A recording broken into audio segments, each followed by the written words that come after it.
गुरुदेव। गुरुदेव, ये जैनियों के हिसाब से है। हमसे किसी ने पूछा, तुम्हारे जैन मुनि वस्त्र क्यों नहीं पहनते हैं? जंगल में रहने और समाज में रहने के बीच जो समय में परिवर्तन आया है, तो क्या मुनियों को नहीं बदलना चाहिए? मार्गदर्शन दीजिए।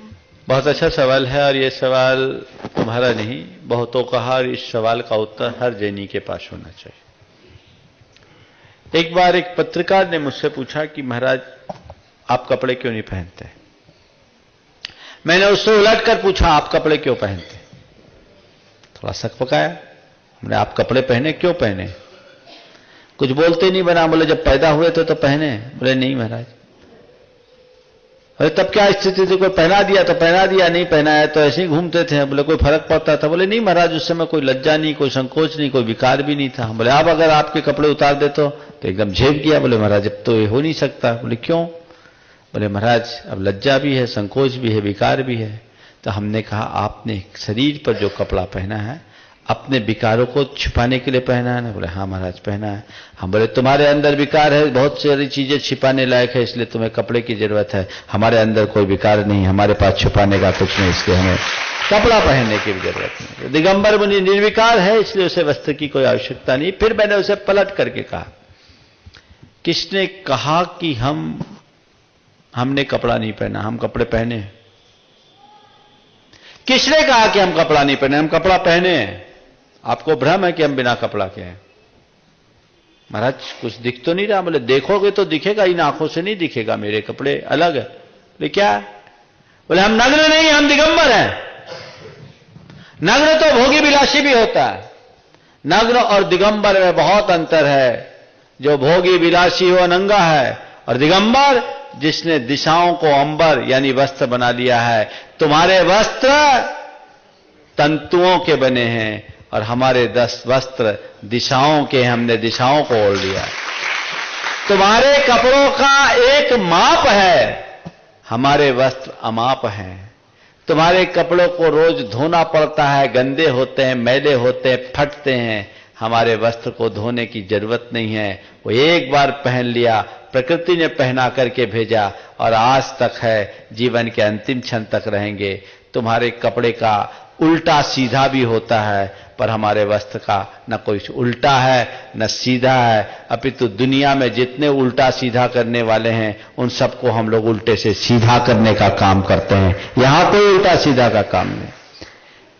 जहां तक सवाल है कि आज समाज में रहते हुए इस चर्या में बदलाव, ठीक है, साधु जब एकाकी विचरण करता था तो उसका कोई जनसंपर्क नहीं, जनापेक्षाएं नहीं, उस हिसाब से परिवर्तन आता है। लोग कहते हैं कि आज आप माइक्रोफोन का उपयोग करते हैं तो एक वस्त्र का भी प्रयोग कर ले।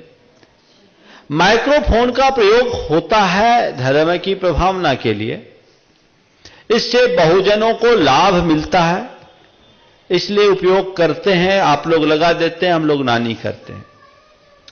पर यह देख करके हम वस्त्र नहीं स्वीकार कर सकते, क्योंकि वस्त्र का खंड लेना यानी 100 झमेला पालना। कहते हैं फास तनिक सी तन को साले, चाह लंगोटी की दुख वाले। वो आते ही पूरी गृहस्थी आएगी। आप कह सकते हो महाराज वो हम प्रोवाइड करेंगे, इसमें कोई झमेला आपके पास नहीं। तो मैं आपसे ये कहूंगा कि दिगंबरत्व हमारा वेश नहीं, हमारी साधना है। दिगंबरत्व हमारा वेश नहीं, हमारी साधना है। केवल कपड़े उतार देने का नाम दिगंबर नहीं है। कपड़े उतारने के बाद निर्विकार और सहज स्थिति में बने रहना, यह दिगंबरत्व है, जो कपड़ा स्वीकारने से नहीं होगा। इसलिए इस साधना में, इस चर्या में कोई कंप्रोमाइज की बात नहीं। इसमें हम कंप्रोमाइज कैसे करेंगे?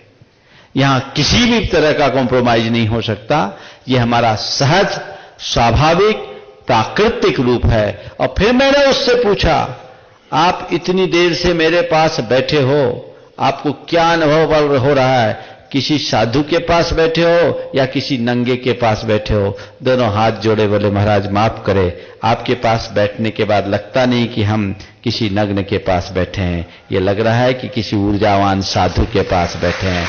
यही दिगंबरत्व का गौरव है, यही दिगंबरत्व की महिमा है।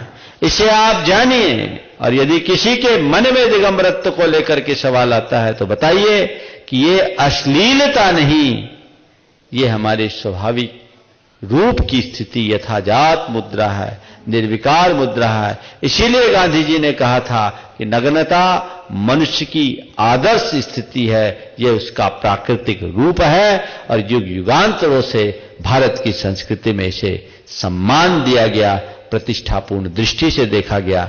इसलिए हमें इसके मान की सुरक्षा करनी चाहिए और जीवन को उसी क्रम में आगे बढ़ाना चाहिए।